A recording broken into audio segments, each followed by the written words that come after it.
Здравейте, скъпи приятели, до гуша ми е Добромир. И мира нямам, Мирослав. Към нас се обърнаха група изоставени, вече пораснали деца. Нека видим техните истории. Ние сме от група за осиновени деца, търсещи своите биологични родители и роднини. Има доста хора от България, които издирват своите биологични родители, но това се оказва много трудно в България. Самия закон, член 105 от Семейния кодекс, не ни позволява да разберем истината за себе си. Член 105 от Семейния кодекс се казва, че осиновените деца могат да поискат информация за произхода си от окръжния съд, само когато важни обстоятелства налагат това. Към която институция да се обърнем, все удреме на камък, защото нямали сме право да знаем да получим достъп до първоначалните си данни. Към кои институции сте се обръщали?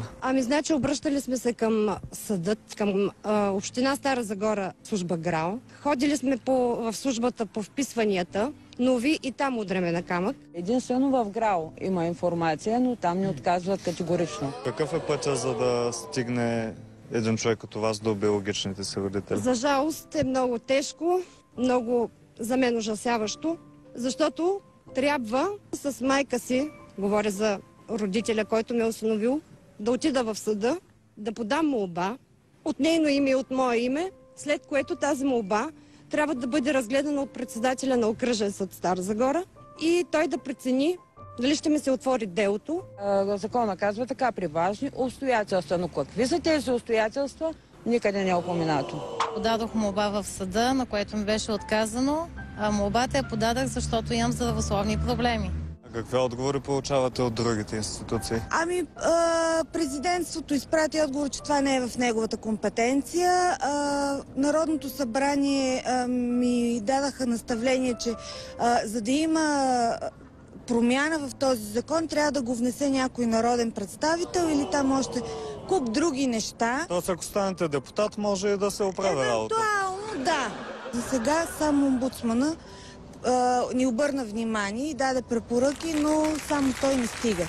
Навсякъде в европейските държави им се позволява достъп след 16 годишна възраст, но на нас не се оказва това си действие. Всеки човек има право да знае потеклото си. Всеки човек има право да живее нормално, а не да се лута, да не знае де-факто кой е. Аз съм никой, аз не знам коя съм. Аз съм с тези имена, ама всъщност съм друг човек. Една безтегловност. Ти не знаеш кой си. Аз съм живяла със собствената си сестра през 4 блока. А ние искаме единствено да знаем нашия биологичен произход. Не, че ще оставим майките си и бащите си, които ги имаме единствено те в живота си. Дано законодателите, законотворците вземат друго решение и променят този член от закона. И тук искам да кажа, че майка си и баща си много ги обичам. Страшно много. Те са всичко за мен, но искам да знам коя съм. Искам да знам всичко за себе си. И не би трябвало да ме спират в това.